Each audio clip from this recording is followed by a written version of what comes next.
Ariel, thank you. Thank you so much. That's really incredible. And I am truly honored to be here. It's interesting, you didn't mention cool in your remarks. And, you know, clearly to be here tonight amongst the honorees, you have to be very cool. And with a name like Paul Parker, that really stands out. And I did get the memo on festive attire. Not everybody at the honoree table did, apparently. So, but I'm very, very honored to be here, and I want to thank you from the bottom of my heart. It's been a wonderful, wonderful friendship for so long. I also want to thank Joe, who has been a tremendous partner in all of this in raising the money for Safe Horizon. And so many Goldman colleagues who are here, business leaders and friends, the PR folks who've joined us tonight, many, many members of the legal communities who are here, and of course our very close personal friends who really contributed to make this a very special event for Safe Horizon. And just being in this room and listening to these incredible stories, it's an incredibly compelling organization and evening. I also want to thank, of course, my wife Andrea, who's the love of my life, and my 3 daughters. Thank you.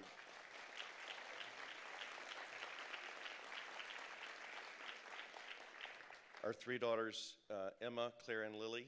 See, I'm reading from the teleprompter. I can see that. Get your name. I can get the order right. Who inspire me sometimes when I'm going too fast. Who inspire me and motivate me truly every day. And they also make sure that I understand if I've moved from parenting to mansplaining. For those of you who don't know what mansplaining is, I can explain that apparently. But Ariel, when she asked for my help, I couldn't say no. It was impossible. She simply is a superhero. You truly are. You are a Wonder Woman who does, thank you.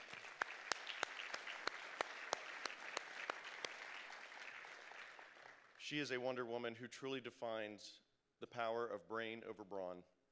What you do every day saves lives. It really, really does make a difference.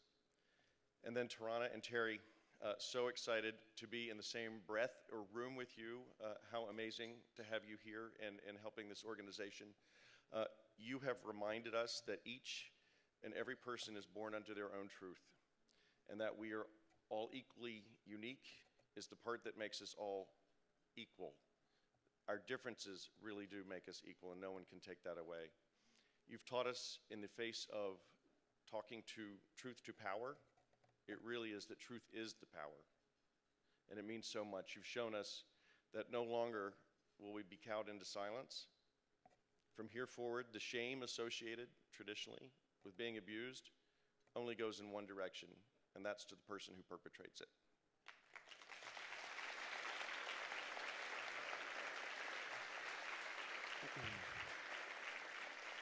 But unfortunately, despite this progress, which has been incredible, and likely because of the progress that we've made, truth is assailed on all fronts. And I know that every person in this room, all the way back to table 72, I know everyone here is doing their part to break the cycle of aggression and violence against our most vulnerable. But while we march in the streets, we must also walk in their shoes. It's not enough just to hear the stories. We really need to help feel them and have that empathy. This is not about sympathy. It truly is about understanding. And for domestic violence, what is it like to go to bed every night and wonder what may happen that evening or the next day? One of the stories which stuck with me the most is about a young teen who lived in fear of the beatings his mother endured. And when he stood up to protect her from his stepfather, he too suffered. One day he was hit so hard that he was knocked out. When he came to, he was beaten again. That clearly was a low point, one of many in that person's life. And unfortunately, there are worse stories. But the reason that story stuck with me is because it's my story. I lived that. But I was lucky. I was luckier than most. And while it took time after living on shattered eggshells for nearly a decade, help came my way. I was able to move out and live with a family who saw something and did something. Thank you, Jack and Eileen Conroy.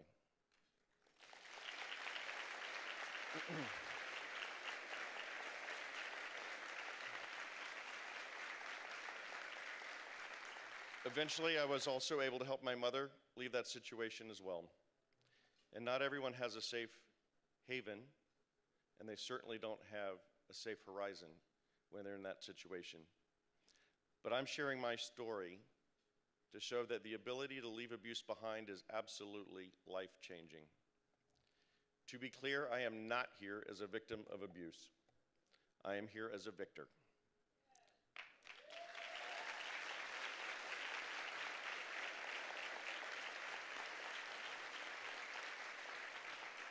And to those who know me, you know I am unafraid, I am invincible, and I am a warrior against anyone who would lift a finger against others.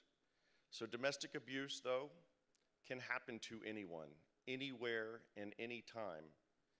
And in New York City, it takes a village, the rest of Manhattan, and all 5 boroughs to attack it, okay? Unfortunately, the numbers are overwhelming, and there can be a tendency for society to leave the abused behind, broken. But I know what Safe Horizon knows 250,000 times a year. The resilience and strength that comes from survival is absolutely unparalleled. When I first heard about Safe Horizon, I kept calling it Safe Haven. And Ariel showed me real time what the organization did, truly how it helped on a real-time basis. But when I saw those victims and the danger they were in, the only thing I could think about was the immediacy of their refuge. You ask yourself, how do people do this to others? And then you ask yourself, why don't people just get out? Well, so many potential reasons, but whether it's poverty or dependence or shame, fear, or even love, it doesn't really matter. Because in a home with abuse, you live in an altered reality. What is right, what is acceptable, whose fault it is, all become rationalized and contorted. Your world actually shrinks. So without a horizon, there is actually no hope. And it's so important when you talk about hope. Because in this world, this altered reality, when you need help the most is when you're least likely to ask for it. Until you know you can leave abuse behind forever, there really is no reason to make that call. So until we can end violence permanently and provide both a safe haven and a safe horizon, they won't call. That is why Safe Horizon is such a beacon for so many. It really does scoop up the shards of eggshell that victims have tiptoed around and puts them back together. It gives hope, but goes well beyond by providing medical, mental, legal support and a plan for life after abuse. In other words, it gives that reason to call for help. So you're all here. What else can you do?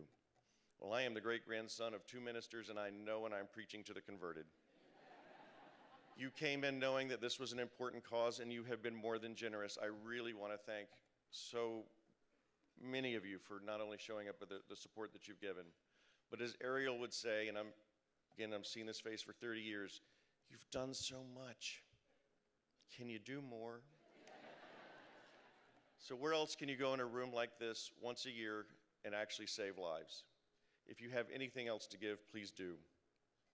Second, expand our horizons. Please talk to others about this and the importance of Safe Horizon. Have them give and support what we do.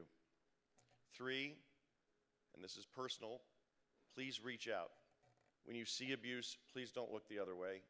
You cannot underestimate the importance of a lifeline when someone is going through that abuse and the trauma that that creates. Lastly, please stand up and be counted. None of us can afford to be silent in the face of aggression and violence, especially men. I want my daughters and your sons to know that there are more people who know right from wrong than don't, and that they are willing to act that way. Let those who suffer know, whether they're black, white, Asian, Latino, gay, straight, male, female, and all the wonderful millions of possibilities in between, that we are behind them, that we are here for their support. And most important, again, as I would say, we are most similar in how different we are, but together we can unite against the bullies whether they're in the White House or the house next to yours.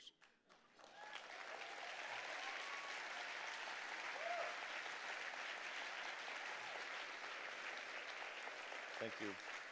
I know we may not actually be able to change others, but history is on our side, and together we are stronger than the worst version anyone can throw our way. So regardless of the past, with a safe horizon, everyone has a better future. Thank you.